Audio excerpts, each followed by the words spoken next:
Emily, and I'm here at the Brandywine Zoo with Cusco, the red-tailed boa. We know you're stuck inside, so we're bringing the zoo to you with weekly story times and other programs.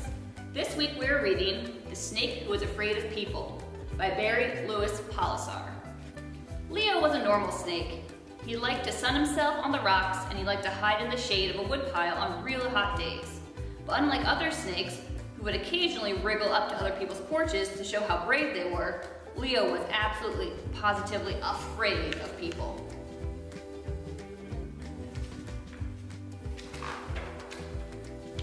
The other snakes would tease Leo for being afraid, but he didn't care. He was afraid. He had seen people before, and he didn't like them.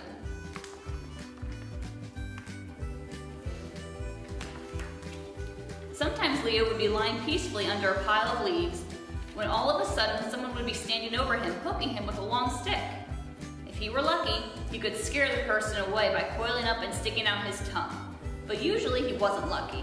Usually it would be Leo who had to run away as the person continued to jab at him with a stick. Once, some older men even shot at him with a gun. Leo didn't want anything to do with people.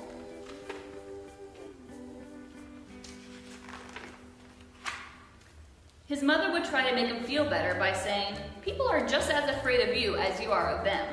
His father would say, "Most people aren't really dangerous and won't hurt you." But their advice never made Leo feel better.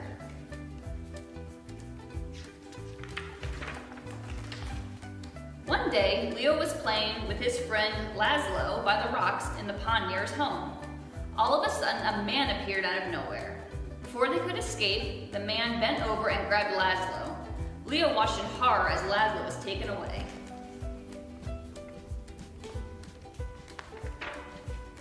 Leo stayed closer to home after that, but one spring morning while he was playing near the woodpile behind his house, he heard a noise.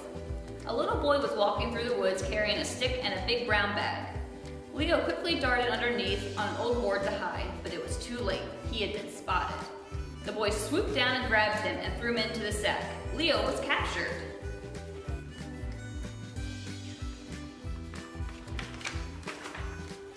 It was awful in there. It was dark and smelly, and the bag made his skin itch. After a long while, the boy took him out of the bag to show Leo to his friends. He poked him with a stick to make him move. Leo tried to scare them by sticking out his tongue and hissing, but they weren't afraid. In fact, they just laughed at him, and then they put him in a big jar.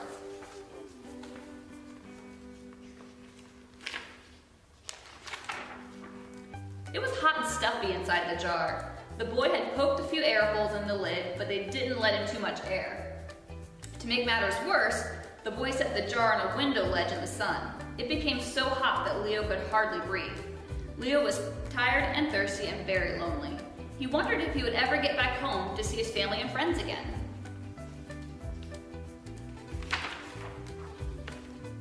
The next day, while the boy was at school, the boy's mother took the jar down from the windowsill and brought it into the bathroom. She leaned over the toilet and dropped Leo in and flushed it. Leo felt like he was going to drown. Swimming against the swirling water, he managed to pull himself over the rim of the toilet bowl and fell to the floor, wriggling and hissing.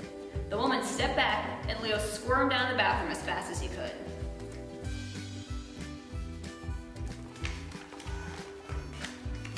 But where would he hide? He wriggled into the living room and slithered under the sofa. Before he knew what was happening, the woman began whacking at him with a broom. He moved as fast as he could and coiled up behind the television set. Finally, the woman opened the front door and, using her broom, tried to push him towards the door. Leo saw his chance. He darted for the door and slid across the front porch.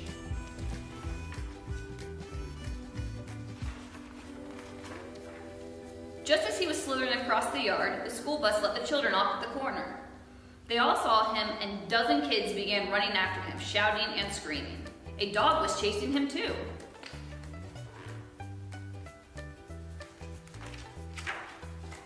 Just when it seemed that Leo would be captured or trampled to death, he heard a familiar hiss.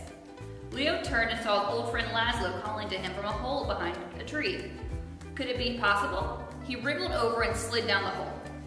Once inside the safety of the hole, Laszlo embraced Leo and introduced him to his friends. It seemed that each of them had been a prisoner, and each had managed to escape, just like Leo. Now they spent their days roaming the neighborhood trying to help other snakes who were in trouble.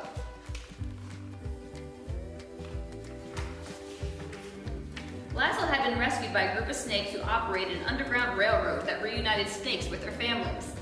Each night, one of the rescued snakes would leave for the journey back home. Laszlo invited Leo to stay with them until it was his turn to go. The other snakes taught Leo songs, and each night they'd lie around their camp and sing. After a week and a half, it was Leo's turn to go. At midnight, under a full moon, he said goodbye to Laszlo and his new friends and headed for home.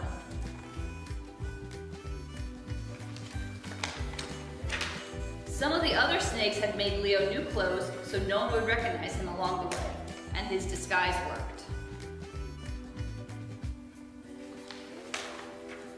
After 2 days, Leo finally arrived back home. He was happy to see his family and friends again, and they were thrilled to see him. He told everyone what had happened and how Laszlo had helped him escape. He was a big celebrity. Even the brave snakes who used to tease Leo were impressed with his story. No one teases Leo anymore. They understand why he is still afraid of people.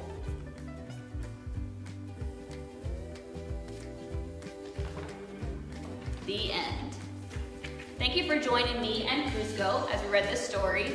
We hope that you take the message with you that if you see something outside, like a snake or a squirrel, that you just leave it alone and don't bring it into your house. Thank you very much, and we'll see you next week.